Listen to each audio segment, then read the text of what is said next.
মাই devilish লাভার। পরিচ্ছেদ 1 থেকে 2। লেখনীতে কথা আলো। উহু। আহ। প্লিজ এবারের মতো আমায় ছেড়ে দিন। প্রায় 2বার করেছে। ন। আর পারছি না আমি। মেয়েটির কথায় তার সাথে দৈহিক মিলনরত অবস্থায় থাকা লোকটির মাঝে কোনো প্রকার ভ্রুক্ষেপের দেখা মিলেনি। নিজের কাজ আরও দেহের সর্বোচ্চ শক্তি দিয়ে করার এক পর্যায়ে মেয়েটির মুখে থেকে আবারও বেরিয়ে আসে ব্যথাতুর শব্দ, আহ। প্লিজ এবারের মতো রেহাই দিই। মেয়েটির বাকি কথা বাকি থেকে যায়। লোকটি মেয়েটির মুখ চেপে ধরে এক হাত দিয়ে আর রাগী কিন্তু হনি ভয়েস দ্বারা বলে, তুমি আমার টাকায় কেনা এক রাতের পতিতা। So I am hungry for bodily pleasure right now. Don't আটার আ সিঙ্গল ওয়ার্ড। লোকটি মেয়েটির মুখ আরো শক্ত করে চেপে ধরে কার্য অতিবাহিত করতে থাকে। সারা ঘরে তাদের ওঠা নামা করা শ্বাস ঘনীভূত হয়ে চার দেয়ালের সংস্পর্শে এসে কানে আরো জোরে টোকা নাচে। Ah, it's coming. Take it, my prostitute. পুরুষটি নিজের স্পার্ম মেয়েটির দেহে বিসর্জন দিয়ে ক্লান্ত দেহ নিয়ে মেয়েটির উপর ঢলে দিয়ে ধীরে শ্বাস ফেলল। মেয়েটি নিঃশব্দে পড়ে রইল শীতল, নির্লিপ্ততা, আত্মশূন্য। পাশে থাকা গ্লাস থেকে পানি তুলে পুরুষটি ঢকঢক করে খেয়ে আবার মেয়েটির শরীরের উপর ভর দিয়ে শুয়ে পড়ল। ঘরের বাতাসে একটি তীব্র ভারী নীরবতা জমে উঠল। মেয়েটির চোখ বেয়ে একে একে অশ্রু গড়িয়ে পড়তে লাগল। নিয়তির নিষ্ঠুর হাত আজ তাকে ঠিক কোন প্রান্তে এনে দাঁড় করিয়েছে সে নিজেও জানে না। বাবা মায়ের আদরের সন্তান, আজ তাকে জীবন ধারণের তাগিদে যে পথ বেছে নিতে হয়েছে সেটির নাম সমাজ ঘৃণা করে উচ্চারণ করে, পতিতা, বেশ্যা। পুরুষটির ভারী শরীর নিজের উপর রেখেই মেয়েটি স্মৃতির ভেতর ডুবে যাচ্ছিল মাত্র 6 ঘন্টা আগের মুহূর্তটিতে। 6 ঘন্টা পূর্বের মুহূর্ত। হাসপাতালের লম্বা করিডোরের একপাশে উদ্বিগ্নভাবে পায়চারি করছিল বছর 19-20-এর এক তরুণী। সাধারণ ঘরের মেয়েদের মতোই সাদামাটা একটি থ্রিপিস পরনে, অথচ চোখে মুখে ছিল গভীর উৎকণ্ঠা। সে বারবার তাকাচ্ছিল 209 নম্বর কেবিনের দিকে, সেখানে তার সবচেয়ে প্রিয় মানুষ, তার মা, শুয়ে আছেন। মিস রুবাইয়া বিনতে শূন্যতা। ডাক শুনে মেয়েটি ভরকের সামনে তাকায়। ডাক্তারি কোট পরা এক যুবক এগিয়ে আসছে, হাতে রিপোর্টের ফাইল। ডাক্তার আসিফ সামনে এসে নরম কণ্ঠে বললেন, আপনার মা কেমন আছেন তা নিয়েই কথা বলতে এসেছি। রুবাইয়া কাপা কণ্ঠে প্রশ্ন করে। ডাক্তার আসিফ, আমার মা এখন কেমন আছেন? তার চোখে তখন এতটুকু আলো নেই, শুধু ভয়, আকুতি আর এক অনন্ত আশার সন্ধান। শূন্যতার প্রশ্ন শুনে ডাক্তার আসিফের মুখে মুহূর্তেই এক অদ্ভুত গাঢ় ছায়া নেমে এলো। হাতে থাকা ফাইলটি সে শূন্যতার দিকে এগিয়ে দিয়ে গভীর নিঃশ্বাস ফেলল। দেখুন, মিস রুবাইয়া, আপনার মায়ের অবস্থা খুবই ক্রিটিক্যাল। কালকের মধ্যে অপারেশন না হলে আমরা তাকে আর বাঁচাতে পারবো না। মুহূর্তেই শূন্যতার পায়ের নিচের মাটি যেন ভেঙে গেল। সে 2 কদম পিছিয়ে গেল চমকে, আর তার হাত থেকে ফাইলটি সশব্দে পড়ে গেল ঠান্ডা হাসপাতালের মেঝেতে। শূন্যতা নির্বাক চোখে তাকিয়ে রইল ডাক্তার আসিফের মুখের দিকে, যেন শব্দ হারিয়ে যাওয়া এক পাথর হয়ে যাওয়া মেয়ে। তার এমন ভেঙে পড়া অবস্থা দেখে ডাক্তার আসিফের বুকে অদ্ভুত এক ব্যথা খেলে গেল। সেটা নিছক মানবিকতার জন্য, নাকি আরেক কোনো কারণে সে নিজেও হয়তো বলতে পারবে না। নিজেকে সামলে নিতে চেষ্টা করে শূন্যতা কেঁপে ওঠা গলায় বলল, কত কত টাকা লাগবে, ডাক্তার? দৃষ্টিতে তখন অদম্য চেষ্টা নিজেকে শক্ত দেখানোর, বুকের ভেতরের ঝড় লুকিয়ে রাখার। আসিফ কিছুক্ষণ ইতস্তত করল, যেন এই সংখ্যা উচ্চারণ করাও তার জন্য কঠিন। তবুও বলল, মোট 7 লাখ টাকা লাগবে। কালকের ভেতর টাকা জমা না দিলে অপারেশন সম্ভব হবে না। আর না হলে। বাকি কথাগুলো সে আর বলতে পারল না। 7 লাখ। এই একটি শব্দ যেন শূন্যতার মাথার উপর ভেঙে পড়ল পুরো আসমান হয়ে। যার কাছে 7 টাকাও অভাব, সে কোথায় পাবে 7 লাখ টাকা, তাও মাত্র 24 ঘন্টার মধ্যে? মাকে হারানোর ভয় তার নিঃশ্বাস পর্যন্ত কেড়ে নিতে লাগল। কোন দিকেই যেন আলোর রেখা নেই। আত্মীয় স্বজন বহু আগেই হাত গুটিয়ে নিয়েছে। দরজার ওপাশে কোনো আশার মুখও নেই। তবুও সে দাঁত চেপে চোখের জল মুছে আসিফকে বলল, আপনি আপনি অপারেশনের ব্যবস্থা করুন। টাকার ব্যবস্থা আমি করে ফেলব। কথাগুলো বলা মাত্র সে আর এক মুহূর্ত দাঁড়াতে পারল না। দিশেহারা পায়ের শব্দ ফেলতে ফেলতে দ্রুত বেরিয়ে গেল হাসপাতালের থেকে। হাসপাতালের দরজা পেরিয়ে বাইরে এসে রাস্তার ধুলো মাখা ফুটপাতে ধপ করে বসে পড়ল। তার হাত কাঁপছে, বুক ধড়ফড় করছে, চোখ ঝাপসা হয়ে যাচ্ছে অসুচলে। সে মাথা তুলে আকাশের দিকে তাকালো, মনে হলো যেন ওপরে কোথাও থেকে কারো সাহায্য নামবে। অথবা হয়তো সে শুধু চেয়েছিল তার মায়ের মতো প্রিয় কারো জীবন বাঁচানোর শক্তি যেন নিজের ভেতরেই কোথাও খুঁজে পায়। আমি এখন কি করব, বাবা? কিভাবে বাঁচাবো তোমার অর্ধাঙ্গিনীকে? এত টাকা আমি কোথায় পাবো? রাস্তার ধুলোমাখা ফুটপাতে বসে শূন্যতা হাউমাউ করে কেঁদে উঠল। চারপাশে মানুষজন হাঁটছে, গাড়ির হর্ন বাজছে, শহর তার নিজের তালে ছুটে চলছে, কিন্তু কেউ থেমে তাকায় না। কেবল একজন পথচারী কৌতূহলী দৃষ্টিতে তাকিয়ে চলে যায়। ঢাকার ব্যস্ত শহর যেন কারো ব্যক্তিগত দুঃখ বয়ে নেওয়ার সময় রাখে না। কান্না করতে করতে শূন্যতার হাত অন্যমনে চলে গেল গলার ওপর। সেখানে ঝুলে আছে তার বাবার দেওয়া শেষ স্মৃতি, একটি ছোট লকেট, পরিবারের পুরনো ছবিটি ভেতরে রাখা। আঙুল ছুতেই তার বুকের ভেতর ধাক্কা দিয়ে উঠল স্মৃতিগুলো। স্বর্ণের দাম আজকাল আকাশছোঁয়া। এই চেইনটা বিক্রি করলে অন্তত 2 লাখ টাকা পাওয়া উচিত। ভাবনাটি মাথায় আসতেই শূন্যতা আর এক মুহূর্ত নষ্ট করল না। অশ্রু সামলে দাঁড়িয়ে পড়ে দ্রুত দৌড় দিল কাছের একটি স্বর্ণের দোকানের দিকে। বাবার দেওয়া শেষ স্মারক বিক্রি করার সময় বুকের ভেতরটা যেন ফাঁকা হয়ে যাচ্ছিল। কিন্তু মায়ের জীবন তার চেয়েও বড় কিছু কি আছে? দোকান থেকে 2 লক্ষ টাকা হাতে নিয়ে বেরোল সে। কিন্তু এখনো 5 লক্ষের পাহাড় বাকি। কোথায় পাবে? কার কাছে চাইবে? কোনো দরজাই কি তার জন্য খুলবে আজ? রাস্তা দিয়ে এসব ভাবতে ভাবতে হাঁটার এক পর্যায়ে সে দেখতে পেল বিপরীত দিকের একটি বিশাল বিলবোর্ড। একজন মানুষকে কেন্দ্র করে দেশ বিদেশে, যার মুখ সর্বত্র, আইজান শুভ্র। বিশ্বজোড়া খ্যাতিমান তরুণ ব্যবসায়ী। মিডিয়া ঢেউয়ে ভেসে থাকা বিত্তশালী, বেপরোয়া, আলোচিত একটি নাম। শূন্যতার চোখে সেই মুখ দেখেই মনে পড়ে গেল বহু শোনা একটি কানাঘুষা। এক রাতের জন্য তার বেডে কারো সঙ্গ চাইলে আইজান শুভ্র নাকি 6 লক্ষ টাকা দিতে পারে। আর যদি সে খুশি হয় তবে সেই অর্থ বাড়তে বাড়তে 8 লক্ষ পর্যন্তও যায়। যদিও তার শোনা কথা, তবে অসম্ভব পরিস্থিতিতে এই কথাটি হঠাৎই বিদ্যুতের মতো নেমে আসে তার মনে। মায়ের মুখ এবং মৃত্যুর কিনারায় দাঁড়িয়ে থাকা একজন মানুষের শেষ আশার চিহ্ন। হয়তো তাই দ্বিধা ভুলে শূন্যতা দৌড়ে চলল আইজান শুভ্র রেস্ট হাউসের দিকে। ঠিকানাটি সে জানে, তার বান্ধবীর কাছ থেকে বহুদিন আগেই শুনেছিল। এরপরের পথটি ছিল কণ্টকাকীর্ণ, অসহায়, নির্মম। নিজের জমে থাকা স্বপ্ন, স্বচ্ছতা, আত্মমর্যাদা সবকিছু গুটিয়ে রেখে সে যে সিদ্ধান্ত নিল, তা কোনো মেয়েরই নেয়ার কথা নয়। শূন্যতা নিজের সমস্ত অর্জিত সতীত্ব, সমস্ত গর্ব সবকিছু ত্যাগ করল শুধু একটি মানুষের জীবন বাঁচানোর জন্য। নিজের অতিপ্রিয় একজন মানুষ, যে কিনা তার জন্মদাত্রী, তার মাকে বাঁচানোর জন্য। রাতের আধার পুরোপুরি কাটতে না কাটতেই বিছানা থেকে ধীরে উঠে বসল শূন্যতা। সারা রাতের শুভ্র দেওয়া দৈহিক সম্পর্কের ক্লান্তি, শরীর জুড়ে অসহ্য ব্যথা, ভেতরে জমে থাকা আতঙ্ক, সব মিলিয়ে নিজের দেহ যেন নিজেরই আর মনে হচ্ছে না।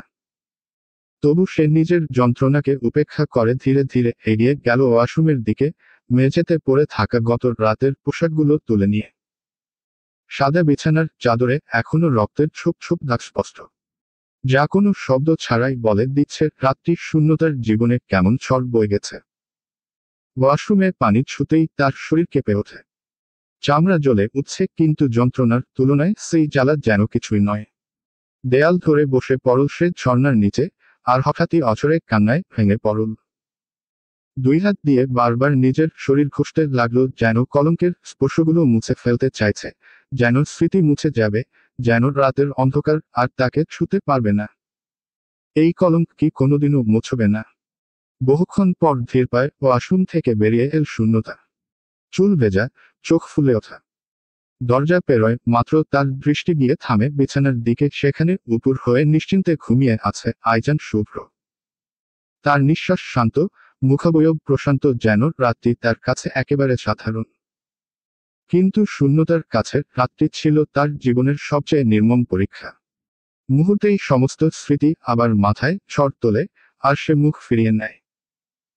নিজের চুল মুছতে মুছতে শূন্যতা হাতে তুলে নিল বেডসাইড টেবিলে রাখা ব্যাংক চেকটি। আইজান শুভ্রের সই করা চেকের অঙ্ক দেখে সে স্তব্ধ হয়ে গেল। লেখা আছে 8 লাখ টাকা মাত্র। এক রাতের বিনিময়ে এই পরিমাণ দুঃখ, অপমান, যন্ত্রণা সবকিছু কিছুক্ষণের জন্য চাপা পড়ে গেল সেই অঙ্ক দেখে।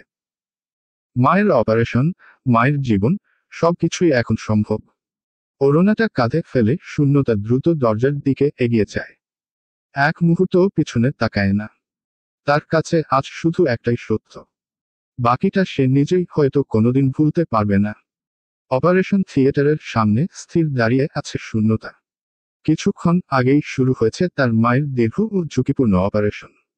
নগদ টাকা জমা দিতেই হাসপাতালের লোকেরা তড়িঘড়ি করে নিজেদের প্রস্তুতি নেয়। অর্থ জমা দেওয়ার সময় শূন্যতার দিকে তাকিয়ে থাকা ডাক্তার আসিফের মুখভঙ্গি আশ্চর্য, কৌতূহল, সন্দেহ সব মিলেমিশে এক অজানা প্রশ্ন ছুড়ে দিচ্ছিল। মেয়েটি মাত্র রাতে কেঁদে ভেঙে পড়ছিল, কিভাবে এত দ্রুত এত অর্থের ব্যবস্থা করল?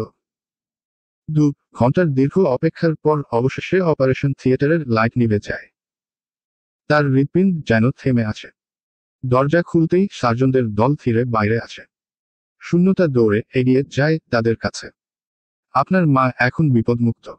কথাটুকু শোনার সাথে সঙ্গেই শূন্যতার চোখে ঝাপসা পানি চলে আসে। ভারী বোঝা যেন ভেঙে পড়ে যায় তার বুক থেকে। মায়ের জন্য সে নিজের জীবনও ত্যাগ করতে পারত, এটাই তার শেষ সত্য। ধীরে ধীরে হাঁটতে হাঁটতে পাশে থাকা বসার জায়গায় গিয়ে বসে পড়ে শূন্যতা। ক্লান্ত, নিঃশেষ, কিন্তু হৃদয়ের গভীরে তীব্র কৃতজ্ঞতা। সে 2 হাত তুলে ফিসফিস করে বলে, হে আল্লাহ, লাখো শুকরিয়া, আমার মাকে আবার আমার কাছে ফিরিয়ে দিলেন। এই দিকে একজন লোক ফোনে বলছিল, স্যার, মেয়েটির কথা সত্যি ছিল। ওর মায়ের আজই অপারেশন হয়েছে। এখন কথা শেষ করার আগেই ফোন লাইন কেটে যায়। লোকটির মুখে তবু ভ্রুক্ষেপ নেই। সে আগেই জানতো এটাই হবে। কালো রঙা দেওয়ালে সজ্জিত, অন্ধকার আলোর বিলাসবহুল একটি অফিস রুম। সেখানে লেদারের চেয়ারে আধশোয়া ভঙ্গিতে বসে আছে আইজান শুভ্র। তার দৃষ্টি সবে রাখা একটি ফাইলের পাতায়। লোকটি খবর দিয়েই যখন ফোন কেটে যায়, শুভ্র হালকা হেসে চেয়ারটিতে কিছুটা হেলে পড়ে। টেবিলের ওপর রাখা কাচের কিউব আঙুলে ঘুরাতে ঘুরাতে ফিসফিস করে বলে, I like your bed performance. ঠোঁটে উঠে আসে এক তীক্ষ্ণ ঠান্ডা হাসি। দেশ বিদেশের অগুন্তি তরুণীরা স্বপ্নপুরুষ সে আইজান শুভ্র মাতামাতির কেন্দ্রবিন্দু, আলোচনার ঝড়, গ্ল্যামারের দেবতা। তার মনে এখন ঘুরছে একটি নাম, রুবাইয়া বিনতে শূন্যতা। যে নামটি যদি বাইরের মেয়েরা শুনত তাহলে ঈর্ষা, ঘৃণা, ক্রোধে হয়তো শূন্যতাকে ছিঁড়ে খেয়ে ফেলতে চাইত সবাই। সে কেবল অর্ধহেসে তাকিয়ে আছে আলোর নিচে চকচক করা সেই কাচের কিউবটির দিকে, যেন তার কাছে সবকিছুই কেবল আরেকটি খেলা। অপারেশনের পরদিন হাসপাতালের উদ্দেশ্যে ফুটপাত ধরে হাঁটছে শূন্যতা। তীব্র রোদের ভেতর হাতে ছোট একটা ব্যাগ, মায়ের প্রয়োজনীয় পোশাক আছে তাতে। হাঁটতে হাঁটতে ঠিক হাসপাতালের মোড়ে পৌঁছাতেই তার সামনে হঠাৎ করে থেমে যায় একটি দামি গাড়ি, শেভ্রলেট। অপ্রস্তুত হয়ে থমকে দাঁড়ায় শূন্যতা। এত কাছাকাছি গাড়ি থামানোয় তার বিরক্তি চেপে রাখা কঠিন হয়ে পড়ে। আর একটু হলেই দুর্ঘটনা হতে পারত। গাড়ির দিকে এগোতে যাচ্ছিল সে, ঠিক তখনই দরজা খুলে নেমে আসে এক স্টাইলিশ যুবক। তাকে দেখে শূন্যতার পা যেন মাটিতে গেঁথে যায়। চোখের সামনে দাঁড়িয়ে আছে আইজান শুভ্র। শুভ্র এগিয়ে আসতে আসতে ঠোঁটে কঠিন এক হাসি টানে। মাই ওয়ান নাইট প্রস্টিটিউট। কথাটা শুনে শূন্যতার মুখ লজ্জা আর ঘৃণায় পাথরের মতো শক্ত হয়ে যায়। যাকে ভুলে পালিয়ে যেতে চেয়েছিল, ভাগ্য তাকে আবার সেই মানুষটার সামনে এনে দাঁড় করিয়েছে। শুভ্র ঠান্ডা গলায় বলে, go and sit in the car. শূন্যতা অসহায়ের মতো জিজ্ঞেস করে, বাট হোয়াই? তার অগোচরে নিজেরই প্রশ্নে বিরক্তি ছড়িয়ে পড়ে নিজের ভেতরেই। কিন্তু শুভ্রের ঠোঁটে ততক্ষণে সূক্ষ্ম এক হাসির রেখা। হাতে থাকা লাইটারটা ঘোরাতে ঘোরাতে সে নিচু স্বরে বলে, to romance with you, baby. শব্দগুলো শূন্যতাকে আরো অস্থির করে তোলে। সে কিছু বলার আগেই শুভ্র হঠাৎ তার হাত ধরে টেনে নেয় নিজের দিকে। চারপাশের মানুষজনের চোখের সামনে শূন্যতার ঠোঁটের মাঝে নিজের ঠোঁট ডুবিয়ে দেয় শুভ্র। চুষে নিতে থাকে শূন্যতার ঠোঁটের মাঝে থাকা সমস্ত সুধা। শূন্যতা দিগ্ভ্রান্ত হয়ে পড়ে, তার হাতে থাকা ব্যাগটাও মাটিতে পড়ে যায়। শুভ্রের শক্ত উপস্থিতিতে নিজেকে আলগা করার চেষ্টা করেও ব্যর্থ হয় সে। গাড়ির কাছে নিয়ে গিয়ে শুভ্র এক হাতে দরজা খুলে দেয় আর অনায়াস শক্তিতে শূন্যতাকে বসিয়ে দেয় পিছনের সিটে। নিজেও গাড়িতে উঠে সিটে হেলান দিয়ে তাকায় তার দিকে। নিচু ভারী কণ্ঠে বলে, I really like your beautiful body. I want to feel close to you again and again. গাড়ির দরজা বন্ধ হওয়া মাত্রই চারদিক যেন আরো নিস্তব্ধ হয়ে ওঠে। সেই নিস্তব্ধতার ভেতর শূন্যতা বসে আছে গাড়ির আসনে নয়, বরং আইজান শুভ্র শক্ত বাহুর বেষ্টনীতে, তার কোলে। যেন তাকে আলাদা কোনো অস্তিত্ব হিসেবেই ভাবতে চান না শুভ্র। নিজের ইচ্ছায় নয়, জোর করেই তাকে সেখানে ধরে রেখেছে সে, বরং ধরে রেখেছে বলা ভুল। যেন শিকলের মতো আটকে রেখেছে। শূন্যতার পিঠে ছড়িয়ে থাকা নরম চুলগুলো শুভ্র ধীরে এক পাশের কাঁধে সরিয়ে দেয়। ফাঁকা হয়ে থাকা কাঁধে তার ঠোঁট ছুঁয়ে যায় বারবার, ক্ষুদ্র কিন্তু অস্বস্তিকর কিসে। তীব্রভাবে কিস করছে ও হালকা হালকা কামড়ও দিচ্ছে। শূন্যতার গলার কাছে থাকা জামার ফাঁক দিয়ে শুভ্র হাত নেমে আসে তার কোমল পেটে। সেই স্পর্শে শূন্যতার বুকের ভেতর কেঁপে ওঠে ভয় আর অজানা শিহরণ, যা সে একদমই চায় না। তার শ্বাস প্রশ্বাস দ্রুত হতে থাকে, বদ্ধ গাড়ির ভেতর ভারী হয়ে ওঠে বাতাস। শুভ্র অপ্রতিরোধ স্পর্শ আর দমবন্ধ করা নৈকট্যে অবশেষে গুনগুন করে কান্না বেরিয়ে আসে শূন্যতার গলা দিয়ে। সে চেষ্টা করে শুভ্র কোলে থেকে দূরে সরে যেতে, কিন্তু মুক্ত হওয়ার শক্তি তার নেই। শুভ্র শক্ত বাহুর বাঁধন তার সব চেষ্টাকে নিষ্ফল করে দেয়। আল্লাহর দোহাই লাগে, সাহেব, আমায় এভাবে এমন নোংরা স্পর্শ আর দেবেন না। মিহি কাপা স্বরে অনুনয় করে সে। হেঁচকি তোলা মুখে লালিমা, ভয় আর লজ্জার মিশ্রণ। কিন্তু আইজান শুভ্র মুখে কোনো পরিবর্তন নেই। ওই বিখ্যাত ব্যবসায়ী, যার পরিচিতি অগণিত মানুষের মনে আতঙ্ক আর বিস্ময় হয়ে আছে। মেয়েদের পছন্দের পুরুষ সে। তার চোখে এক ফোঁটাও কোমলতা নেই, বরং নিজের নেশামত্ত আকর্ষণে আরো গভীরভাবে ডুবে যাচ্ছে সে। শুভ্র ধীর গলায় বলে, for the next few nights I want this beautiful artist painted body of yours to be mine. বাক্যটি শোনামাত্রই শূন্যতা কাঠের মতো শক্ত হয়ে যায়। সে তড়িঘড়ি পেছনে সরে যাওয়ার চেষ্টা করে, কিন্তু ঠিক সেই মুহূর্তেই তার মুখ শুভ্র মুখের সাথে ধাক্কা লেগে যায়। অপ্রত্যাশিতভাবে ঠোঁটের ঠোঁটে আঘাত লাগে দুজনের। শূন্যতার চোখ বড় হয়ে যায়, ভয়ার্ত বিস্ময়। শুভ্র সে হাসে, একটা শান্ত, অদ্ভুত, দখলদার হাসি। এক মুহূর্ত নষ্ট না করে শুভ্র তার কোমর চেপে ধরে আরো কাছে টেনে আনে। তার ঠোঁট শূন্যতার কাপা ঠোঁট ছুঁয়ে যায়, এবার ধাক্কায় নয়, পুরোটাই শুভ্র ইচ্ছায়। কিসের ফাঁকে ধীর গলায় বলে সে, I like your beautiful lips. শূন্যতার বুক ধড়ফড় করতে থাকে। গাড়ির ভেতর যেন আরেকবার আটকে যায় পুরো পৃথিবী। শূন্যতা যেন শুভ্র এমন কথার জন্য মোটেও প্রস্তুত ছিল না। হঠাৎ কঠিন কণ্ঠে উচ্চারিত শব্দগুলো তাকে ভিতর থেকে কাঁপিয়ে দেয়। কাপা ঠোঁট দুটো হাতের উল্টো পৃষ্ঠ দিয়ে মুছতে মুছতে অসহায়ের মতো চোখ তুলে বলে, আমি আপনার এক রাতের সঙ্গী হয়েছি বলে আগামী রাতগুলোও হব এমনটাই ভেবেছেন? আমি কোনো বাজারের পণ্য নই, সাহেব, যাকে ইচ্ছেমতো ব্যবহার করে ফেলে দেওয়া যায়। শুভ্র ঠান্ডা নির্লিপ্ততা মুখে তাকিয়ে থাকে। চোখে তার কোনো অনুতাপ নেই, বরং এক ধরনের চওড়া অহংকার। তার ঠোঁটের বাঁকে জমে ওঠা নির্মম হাসি নিয়ে বলে, you may not be a product from the market, but you did become my one night prostitute. Spending the night with you left both me and my body highly satisfied. I will need this body of yours again. শুভ্র কথাগুলো ছুরির মতো বিঁধে যায় শূন্যতার বুকের ভেতর। কিন্তু এবার সে আগের অসহায় মেয়েটি নয়, এইবার তার চোখে উঠে আসে অন্যরকম দৃঢ়তা। শুভ্র শূন্যতার পয়োধরে মৃদু চাপ প্রদান করতেই শুভ্রকে শক্তভাবে ঠেলে সরিয়ে দেয় সে। অনেক বললেন, সাহেব। বিপদে পড়ে নিজের সম্মান বিসর্জন দিয়েছি মানে এই নয় যে আরেকবার সেই অন্ধকার পথে নামব। নারীর সঙ্গ চাইলে যেখান থেকে টাকা দিয়ে সংগ্রহ করেন সরাসরি সেখানে যান। আমি সেই পথের কেউ নই, আর হবও না। কথা বলে শূন্যতা দরজার হ্যান্ডেল টানে, কিন্তু সঙ্গে সঙ্গেই থমকে যায়। গাড়ির দরজা নড়েই না। লকড। দরজা খুলে দিন। তার কণ্ঠে অনুরোধের সঙ্গে রাগ আর ভয় একসাথে কাঁপছে। কিন্তু শুভ্র যেন শুনছেই না। শূন্যতার অস্থিরতা উপভোগ করছে এমন ঠান্ডা অর্ধ হাসি ফেলে শীষ বাজাতে বাজাতে বলে, ইটস মাই কার। আমার পারমিশন ছাড়া কিছুই খুলবে না এখানে। কথাটা বলেই হঠাৎ স্টিয়ারিং শক্ত করে ধরে শুভ্র।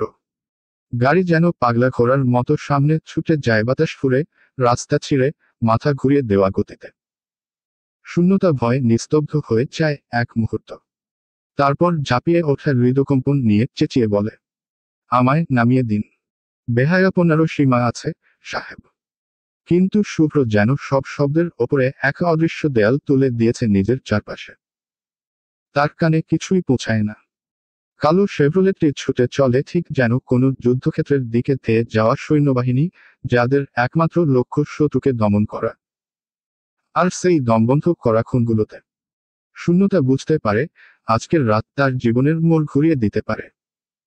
যেদিকে যাবে সেখানে আর আগের মতো নির্বিঘ্ন শান্তি নেই। দুপুর গড়িয়ে বিকেল, বিকেল পেরিয়ে রাত, তবুও অপেক্ষারত মায়ের কাছে শূন্যতা আর ফিরল না। হাসপাতালের সাদা দেয়ালের দিকে তাকিয়ে খুশবু তাবাস্সুমের চোখে জমে আছে উৎকণ্ঠার কুয়াশা। গত দুদিন ধরে মেয়েটার মুখ একবারও দেখেননি তিনি। দরজার দিকে তাকিয়ে থাকা চোখ দুটো যেন চাতক পাখির মতো, যে শুধু এক মুহূর্তের জন্য আশা করে প্রিয় মুখটির প্রত্যাবর্তন। রুবাই এখন এলো না কেন, আল্লাহ? মেয়েটা তো এমন দায়িত্বহীন নয়। রাস্তাঘাটে কোনো বিপদ ঘটল না তো? মেয়ের চিন্তা করতে করতে খুশবুর কপালের ঘাম গিয়ে ভিজিয়ে দেয় বালিশের কিনারা। ঠিক সেই মুহূর্তে দরজা খুলে ভেতরে প্রবেশ করে একজন নার্স। মুখে মাস্ক, হাতে সাদা গ্লাভস। আজকালকার অধিকাংশ হাসপাতালের মতোই নিয়মিত পোশাক। সে এগিয়ে এসে প্রথমেই স্যালাইনের বোতল পরীক্ষা করে, তারপর কোমল কণ্ঠে বলে, আপনার এখন কেমন লাগছে, ম্যাম? খুশবু ক্লান্ত চোখে তাকিয়ে উত্তর দেন, এখন অনেকটা বেটার ফিল করছি, নার্স। নার্স মাথা নেড়ে হাসি লুকিয়ে নেয় মাস্কের আড়ালে। এরপর স্যালাইনের লাইনে একটি স্বচ্ছ তরল পুশ করে দেয়, ঠিক সেভাবেই চুপচাপ কক্ষ থেকে বেরিয়ে যায়। নার্সের বেরিয়ে যাওয়া মাত্র খুশবু চোখ বন্ধ করে একটু বিশ্রাম নিতে চাইলেন। কিন্তু তার দেহ আচমকা অদ্ভুতভাবে প্রতিক্রিয়া শুরু করল, সারা শরীরে আগুন ধরার মতো জ্বালা, বুক ছটফটানি, শ্বাস নিতে কষ্ট। মুখ দিয়ে বেরিয়ে এল সাদা ফ্যানার মতো কিছু। হাতের ঝাঁকুনিতে স্যালাইনের স্ট্যান্ড মেঝেতে পড়ে গিয়ে ধাতব শব্দ তুলল, যা ভেঙে দিল কক্ষের নিস্তব্ধতা। কিন্তু ভাঙল না মৃত্যুর নির্মম অগ্রযাত্রা। অল্পক্ষণের মধ্যেই খুশবুর চোখ বড় বড় হয়ে থেমে গেল স্থির দৃষ্টিতে। মুখ নীলচে হয়ে এলো, দেহ ঠান্ডা বরফের মতো নিথর হয়ে পড়ল এক নিঃশব্দ, অসহায় মৃত্যুর কোলে। এতটা যন্ত্রণা, এতটা অপেক্ষা, আর যার জন্য খুশবু এই লড়াই। নিজের সব বিসর্জন, সেই শূন্যতাই শেষ মুহূর্তে মায়ের পাশে থাকতে পারল না। দুনিয়া থেকে একজন মায়ের বিদায় হয়ে গেল, আর সেই খবর শোনার আগেই শূন্যতার জীবনে নেমে আসতে যাচ্ছে আরো গভীর অন্ধকার। রেস্ট হাউজের অন্ধকার রুমে শূন্যতা বিছানায় বসেছে, হাত পা আটকে রাখা। হাতে পায়ে ও মুখে রয়েছে শক্ত কোচট্যাপ, যা দ্বারা বন্দী করা হয়েছে শূন্যতাকে। ঘরের নীরবতা ভেঙে যায় শুভ্রের পদচারণায়। সদ্য শাওয়ার শেষে সে ভেজা চুল এবং গলায় নীল টাওয়াল বেঁধে ধীরে ধীরে এগিয়ে আসে। শুভ্র আহ্বানের শব্দ শুনে সাপের ন্যায় চড়াচড়া করতে যে বেড থেকে পড়তে গেলেই ওকে আঁকড়ে ধরে শুভ্র। স্টুপিডের মতো নড়াচড়া করছিলে কেন, ইডিয়ট? শূন্যতা ধমক শুনে কিছুটা সন্ত্রস্ত হয়, চোখ পলকে শুভ্রের দিকে তাকায়। শুভ্র ভেজা চুলের পানি পড়ছে শূন্যতার চোখে মুখে, যা শূন্যতার চোখে এক ধরনের মাদকতা তৈরি করে। শুভ্রের ঠোঁট থেকে বের হওয়া সেই কথায় শূন্যতার হৃদয় হঠাৎ থমকে যায়। Your lips are turning into my personal drugs, white rain lily. শূন্যতা অবস্থা বুঝতে পারে, চেষ্টা করলেও নিজেকে ছাড়াতে পারে না। শুভ্র ধীরে ধীরে তাকে কোলে তুলে নেয় এবং এগিয়ে চলে। শূন্যতা ছটফট করতে থাকে, কিন্তু শুভ্রের শক্তি তার উপর প্রভাব বিস্তার করে। আল্লাহ, কোথায় এনে ফেলেছ আমাকে? কি করব আমি? শূন্যতার চিন্তা থেমে যায়, কারণ শুভ্র আবার তার দিকে এগিয়ে আসে। কোলে নিয়ে সে তাকে বাথরুমের দিকে নিয়ে যায় এবং সাবধানে বাথটবে ফেলে দেয়। দুধ মিশ্রিত বাথটবে পরে পানিতে হাবুডুবু খেতে থাকে শূন্যতা, যা দেখে শুভ্র শূন্যতার বাঁধন সব খুলে দেয়। শূন্যতা আশেপাশের সবকিছুতে আতঙ্কিত, কিন্তু শুভ্রের দৃষ্টি থেকে চোখ সরাতে পারে না। কেন এমন করছেন আমার সঙ্গে? আমি কি ক্ষতি করেছি? শুভ্র চোখে মুখে মৃদু হাসি নিয়ে শূন্যতার দিকে ঝুঁকে আসে। শূন্যতার হৃদয় তীব্রভাবে কাঁপতে থাকে। শূন্যতার ঠোঁটে হালকা কিস করে শুভ্র ধীরে ধীরে বলল, আমার শর্তে রাজি হলে মুক্ত হবে তুমি, আর না মানলে আমি যা বলবো তাই হবে। শূন্যতা দিশাহীন, কিন্তু তার চোখে অদ্ভুত এক ভয় এবং উত্তেজনার মিশ্রণ। হৃদয়ে নড়েচড়ে উঠে, মনে এক অজানা চাপ অনুভব করছে। শূন্যতা শুভ্রকে বলে, আমার থেকে বেস্ট বেড পার্টনার পাবেন, তবু ছেড়ে দিন আমায়। I wanna you, white rain lily. চলবে।